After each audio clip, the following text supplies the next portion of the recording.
করে মাল নিয়ে আসে, মাল রেখে দিচ্ছে, বুঝছেন? মাল নিয়ে আসেন না, 500 টাকা দিয়ে মাল সব রেখে দিচ্ছে খুলে, বুঝছেন? আমি লাকি পাইতেছি 2 ঘন্টা ধরে ঘুরতেছি।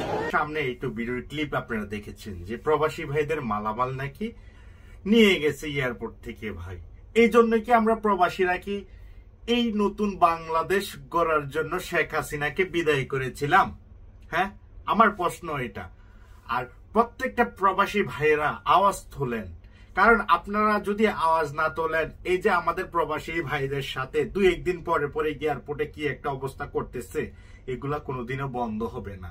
কারণ আমাদের সরকার এখন চুপ রয়েছেন, আর আমাদের উপদেষ্টাগুলোও এখন চুপ রয়েছেন, কারণ তারা নিজেদের জন্য নিজেরা করতেছেন।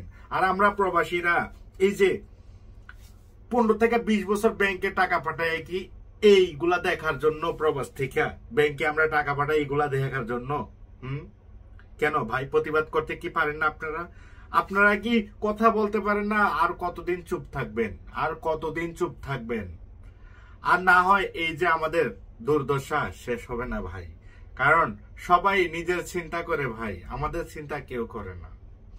ভিডিওটা আরেকটু দেখেন ভাই, ভিডিওটা দেখার পরে আপনার মতামত আপনি কমেন্ট বক্সে লিখে যাবেন যে কি করলে ভালো হবে, একটু মতামত দিয়েন ভাই।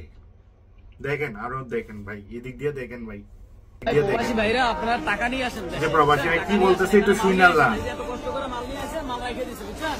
মাল নিয়ে আসেন না, 500 টাকা দেখলেন তো কি বলতেছে? মাল সব রেখে দিচ্ছে খুলে, বুঝছেন? আমি লাকি পাইতেছি 2 ঘন্টা ধরে ঘুরতেছি। কোথায় গিয়ে আমরা দাঁড়াবো ভাই? কোথায় গিয়ে দাঁড়াবো? বড় ভাই কি হারাইছে?